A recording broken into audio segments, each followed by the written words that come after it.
kulanti waxaana wanaagsan saaxiibada qiimaha badan halkan waa Bulsha Sports TV markan waxaad ku soo dhawaataan wararkii ciyaaraha qodobada ay hayno waxaa kamid ah Arsenal ayaa doonaysa inay iska fasaxdo Willian West Ham ayaa qorsheynaysa qandaraas cusub ee Rice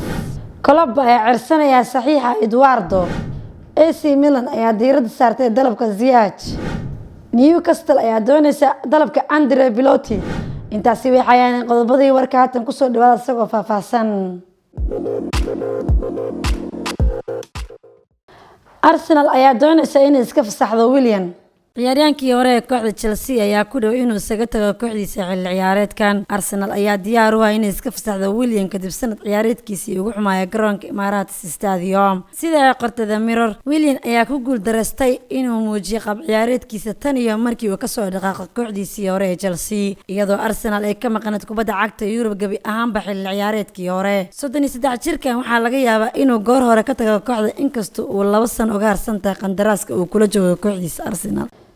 West Ham ayaa qorsheynaysa qandaraas cusub ee Rice West Ham ayaa doonaysa in dalabyo heshiis cusub marka la ka saxiixdaan laacibkooda Declan Rice The Mirror ayaa sheegaysa in West Ham ay rajeynayso inuu sii joogo ciyaaryahanka qadka dhexe ee Declan Rice laacibkan ayaa ka codsaday in la dhageysto dalabyada waqtigan ka soo gaaraya kooxaha kale ah Manchester City, Manchester United iyo Chelsea. Tababaraha David Moyes ayaa rajeynaya in 100 milyan oo ganiya uu markii hore ku beecisay xidigeeda. Manchester United ayaa qayb ka mid ah u adeegsan karta Jesse Lingard si ay ugu fududaato dalabkooda Declan Rice. Klopp ayaa cirsanaya saxiixa Eduardo qodobkaasi waxaa eegaya Xuseen Cumar Xuseen Liverpool ayaa isha ku haysa weeraryahanka kooxda Celtic ee Odson Eduardo Liverpool ayaa sheegtay saxiixa Patson Daka kadib markii weeraryahanka reer Zambia uu doortay inuu ku biiro kooxda Leicester tababaraha Liverpool Klopp ayaa weli doonaya inuu safkiisa ku soo daro weeraryahan kale ee xilli ciyaareedkan macalinka reer Jarmal ayaa hadda u weecan kara xidiga kooxda Celtic Eduardo ayaa muddo dheer lala xiriirinayay inuu u dhaqaaqo horyaalka Premier League sanadkii ugu dambeeyay waxaana la soo jeedinaya in ciyaaryahanka reer France uu yahay musharax muhiim ah Liverpool xagaagan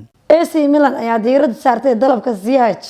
kooxda AC Milan ayaa doonaysa ciyaaryahanka qadka dhexe Chelsea Hakim Ziyech Corriere dello Sport ayaa sheegaysa in AC Milan ay rajeynayso inay soo xirigeliso Ziyech xilli ciyaareedkan 28 jirka reer Morocco ayaa kaliya Chelsea ugu soo biiray heshiis gaaraya 36.7 milyan oo gani ah markii uu ka soo dhaqaaqay kooxdiisii hore Ajax xagaagii hore laakiin Ziyech ayaa bartilmaameedka ugu sareeya Rossoneri madaxda Milan ayaa sugaya ilaa ay dhamaadka suuqa kala iibsiga si uu uga dhaqaaqan saxiixa ciyaaryahanka reer Morocco iyagoo Chelsea waqtigan uu heli karaan Ziyech boos joogta xilli ciyaareedka cusub ee 2021 ilaa 2022 Newcastle ayaa doonaysa dalabka Andre Belotti kooxda Newcastle United ayaa isha ku haysa weeraryahanka Torino Andre Belotti wargeyska Evening ayaa sheegaya in kooxda Newcastle ay isha ku haysa weeraryahanka reer Italy ee Belotti dhowr sano laakiin diidmadiisii inuu qandaraas cusub u saxiixo kooxda Torino ayaa furatay jihadii uu qaadi lahaa xidigan Andre Belotti ayaa 98 gool ka dhaliyay horyaalka Talyaaniga balse waxaa qandaraaskiisa lagu burburin karaa adduun dhan 85 milyan oo gani laakiin kooxda reer Talyaani ayaa haatan iska diiday dalabyadii xilligan maadaama uu galay sanadkii ugu dambeeyay ee qandaraaskiisa Newcastle ayaa la filayaa in loo soo bandhigo fursad ay kula soo saxiixato Belotti kadib tartanka qaaradda Yurub ee Euro 2020 Man United ayaa fasaxaysa Van de Beek warbixintaasi waxaa eegaya Xasan Cumar Xuseen kooxda Manchester United ayaa doonaysa inay amaah ku fasaxdo xidigeeda Van de Beek xilli ciyaareedka soo socda The Mirror ayaa sheegaysa in ciyaaryahanka khadka dhexe ee Manchester United ay doonayso kooxda ka dhisan La Liga ee Real Madrid kooxda Real Madrid ayaa markii hore u tartamaysay saxiixa Van de Beek xilli ciyaareedkii la soo dhaafay laakiin xilligan waxa uu muuqda mid kooxdiisa ka tagayo qaab amaaha iyadoo uu aragta in uu noqdo heshiis joogto ah marka la gaaro bisha July ee sanadka 2022 Barcelona ayaa ogolaatay inuu Pjanic ka tago kooxda